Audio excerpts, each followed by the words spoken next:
क्या होते हैं? भिन्न ऐसी संख्याओं का एक मिश्रण होता है जिसमें हमारे पास एक ऊपर संख्या होती है, जैसे 5/7 लिखा हुआ है। इस ऊपर वाली संख्या को हम अंश कहते हैं, मतलब न्यूमरेटर कहते हैं। नीचे वाली संख्या को हम हर कहते हैं। हर मतलब डिनोमिनेटर, डिनोमिनेटर मतलब डाउन। डाउन से याद रख सकते हैं कि डिनोमिनेटर नीचे होता है। अब ऐसी जो संख्याएं हैं जो भिन्न हैं, उनमें हमारे पास 5 से 6 टाइप होते हैं। उन सब टाइप को मैं यहाँ डिस्कस कर रहा हूँ कि ऐसा टाइप होगा तो आपको क्या ट्रिक यूज करनी है, ऐसा टाइप होगा तो आपको कैसे समझना है। तो चलिए पहली टाइप मैं आपको समझाता हूँ। पहली टाइप में हमारे पास जो हर होता है, मतलब जो डिनोमिनेटर होता है, वो सारे फ्रैक्शंस में सेम होगा। अब जैसे यहाँ है 5/7 और 6/7। अब अगर मैं सिर्फ दो संख्याएं लूं और दोनों को कंपेयर करूं कि इनमें से बड़ा कौन है और छोटा कौन है, तो सिंपल सी बात है, जिसका अंश बड़ा है, अगर हमारे हर समान है तो वो बड़ा होगा जो संख्या आपकी ऊपर बड़ी होगी। तो यहाँ 6 बड़ा है 5 से, तो ये संख्या बड़ी होगी। जो ये साइन होता है, ये साइन ग्रेटर देन और स्मॉलर देन का होता है, मतलब बड़ा और छोटा। तो जिधर मुंह खुला रहता है वो बड़ा है और जिधर मुंह बंद रहता है वो छोटा होता है।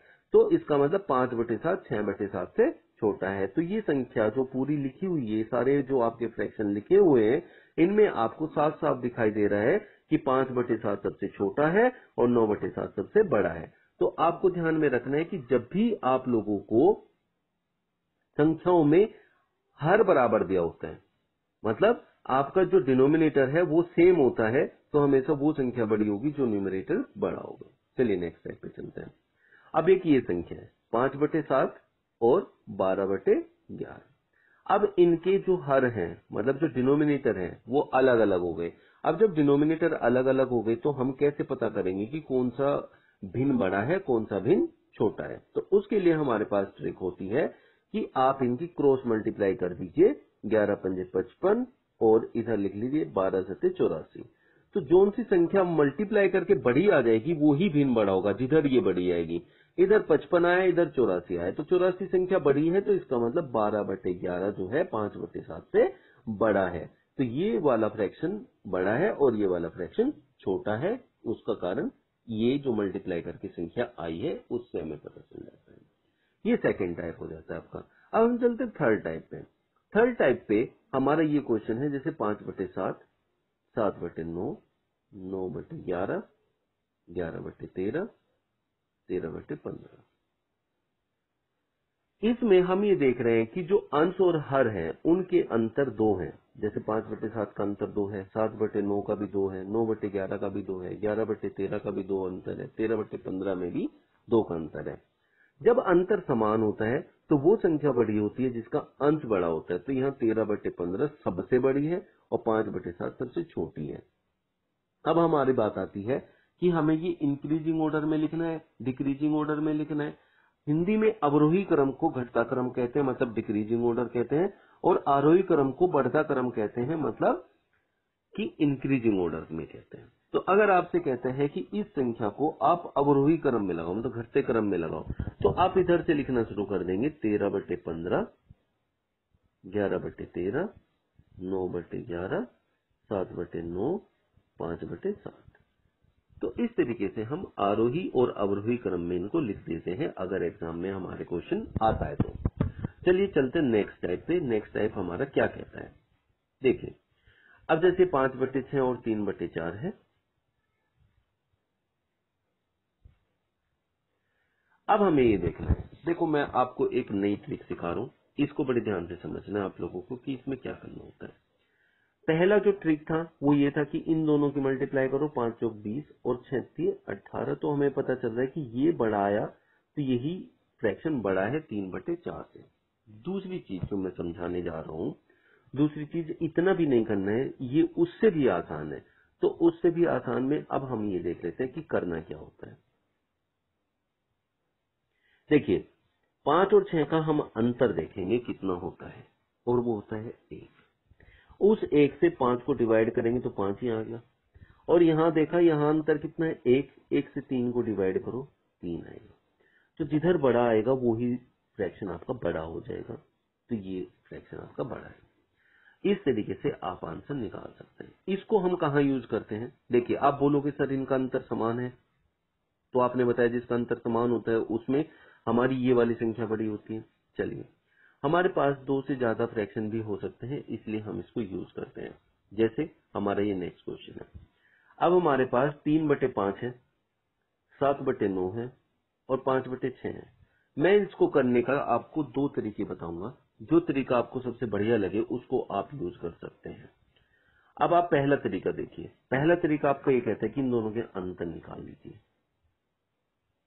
3 और 5 का अंतर होता है 2, तो 2 से इसको डिवाइड करो, 2 एकम 2, बस इतना ही रखना है, आगे नहीं जाना है। यहाँ 7 और 2 का अंतर 7 और 9 का अंतर होता है 2, 2 से 7 को भाग कीजिए, 2 3 6, पॉइंटों में नहीं लाना है। यहाँ 5 और 6 का अंतर होता है 1, 1 से 5 को भाग कीजिए, 5 है बस। अब पॉइंटों की जरूरत जब होती है, जब अगर यहाँ भी 3 है यहाँ भी 3 है, तब हम पॉइंटों में देखते हैं। अगर यहाँ अलग अलग संख्या है तो पॉइंटों में देखने की जरूरत है ही नहीं। तो अब हमने देखा कि यहाँ सबसे बड़ी संख्या 5 आई, तो इसका मतलब 5/6 इन तीनों में सबसे बड़ा है और ये उससे छोटा है और ये सबसे छोटा है। तो आप इस तरीके से पता कर सकते हैं, ये 1 सेकंड का काम होता है। अब जो मैंने क्रॉस मल्टीप्लीकेशन सिखाई थी, क्रॉस मल्टीप्लीकेशन से भी आप इस क्वेश्चन को कर सकते हैं, लेकिन उसमें 3 संख्या होने की वजह से थोड़ा लेंथी हो जाएगा। तो होगा क्या, 9 3 27, 5 7 35, ये 27 है ये 35 है, तो इसका मतलब ये इससे बड़ा है।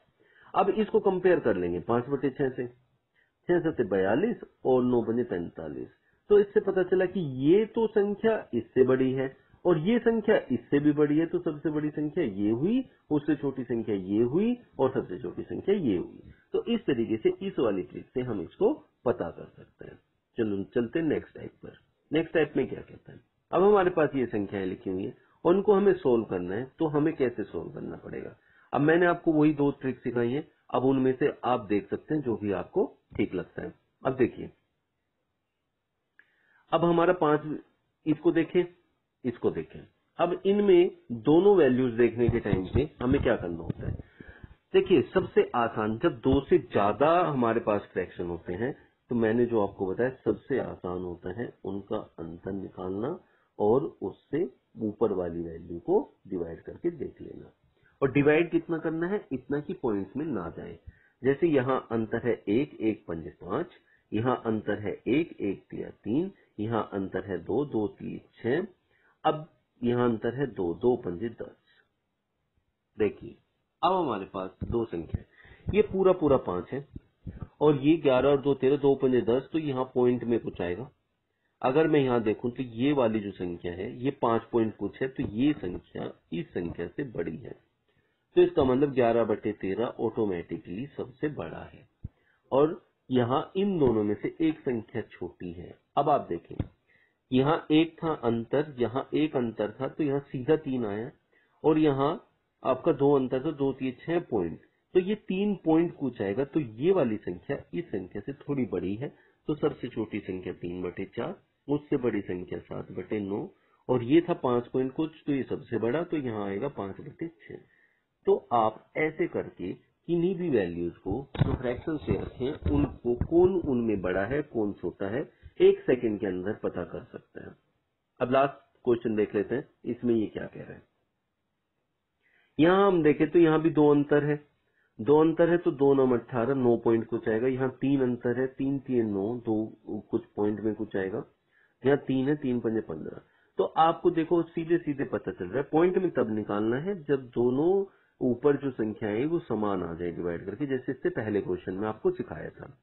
तो देखिए, इसमें सबसे बड़ा कौन है, ये वाली वैल्यू 9 है, तो 19/21 सबसे बड़ी संख्या में काउंट होगा। उससे छोटी संख्या आएगी 16/19 और सबसे छोटी संख्या में काउंट होगा 11/14। तो इस तरीके से आप फ्रैक्शंस के क्वेश्चन 1 सेकंड के अंदर निकाल सकते हैं। इस चीज को फॉलो करिए, प्रैक्टिस करिए, और जब ये आपको तैयार हो जाए ना, तब आप देखो कितना आसान होता है फ्रैक्शन के क्वेश्चन।